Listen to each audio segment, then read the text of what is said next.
Hello guys, મેં બલભદ્રસિંહ ગોહિલ, ભાવનગર ગુજરાતથી. બલભદ્રસિંહ મારું નામ છે.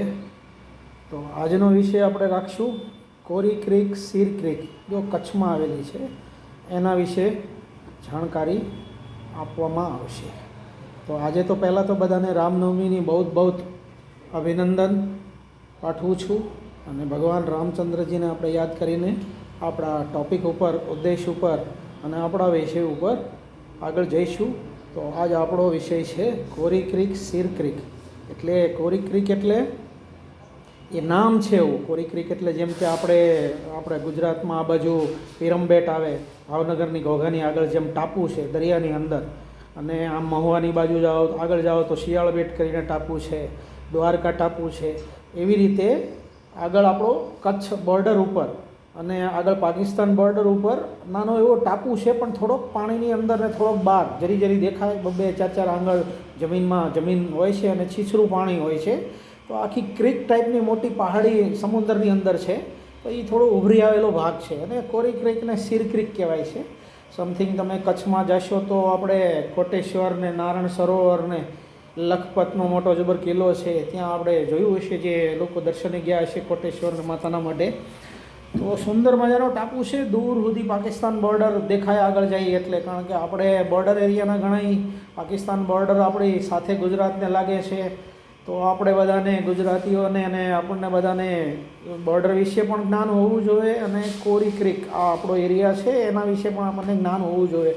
ભવિષ્યમાં ક્યારેક લડાઈ થાય તો ત્યાંથી બધા આક્રાંતાઓ આવીને આપણી ઉપર એટેક કરી શકે, ઇન્ફિલ્ટ્રેશન કરી શકે, પેટ્રોલિંગ કરી શકે, અને આ બધી લડાઈઓ થાય એના માધ્યમથી આપણને ભૌગોલિક પરિસ્થિતિ અને આપણો એરિયા, જેમ લખપતથી માંડીને ઠેઠ તમે જુઓ તો આપણો જખો, દ્વારકા, આ બધો ભાવનગર સુધીનો દરિયા, અને આમ સોમનાથ સુધી સમુદ્ર છે આપણો. પણ બોર્ડર એ બાજુ લાગે થોડી કચ્છ એરિયામાં, ત્યાં પાકિસ્તાનની બોર્ડર છે. પણ આ બાજુ નેવીનું થોડું ઇન્ફિલ્ટ્રેશન, મોટા અત્યારે તો આધુનિક ઉપકરણો અને મોટા નેવીના શિપ ને સબમરીન થઈ ગયા છે.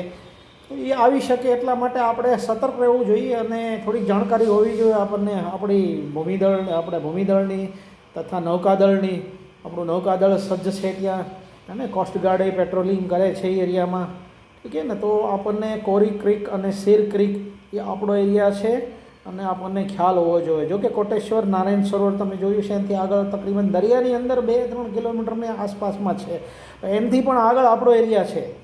એટલે જો સરકારને પણ વિનંતી કરવામાં આવે કે ત્યાં જો પોસ્ટ સારી મજાની બનાવે, લશ્કરી આપણું થાણું જો સ્થાપિત કરી દે, તૈરતી પોસ્ટ, જો કે સંભવ નથી પોસ્ટ સ્થાપિત, પાણી છે અને થોડું ચીચડું છે, થોડોક પ્રોબ્લેમ આવે આપણને, તો ત્યાં સ્થાયી થાણું નાખી દે અને કાં થાય બોટ દ્વારા એક નાની પોસ્ટ બનાવી દે, તો આપણી બોર્ડર એરિયાને, કચ્છને ઘણું બધું આપણને પ્રોટેક્શન મળે અને આપણી દેખરેખ નીચે રહે, અને ભવિષ્યમાં આપણા ટુરિસ્ટો પણ ત્યાં જઈ શકે અને કાફી સરકારને પણ આમદની થઈ શકે. બોટમાં પ્રવાસન આવે, બધા બહારના વિદેશીઓ પેટ્રોલિંગ દ્વારા ત્યાં જાય ને આનંદથી બધો સમુદ્રનો બોટમાં એરિયા જોવે.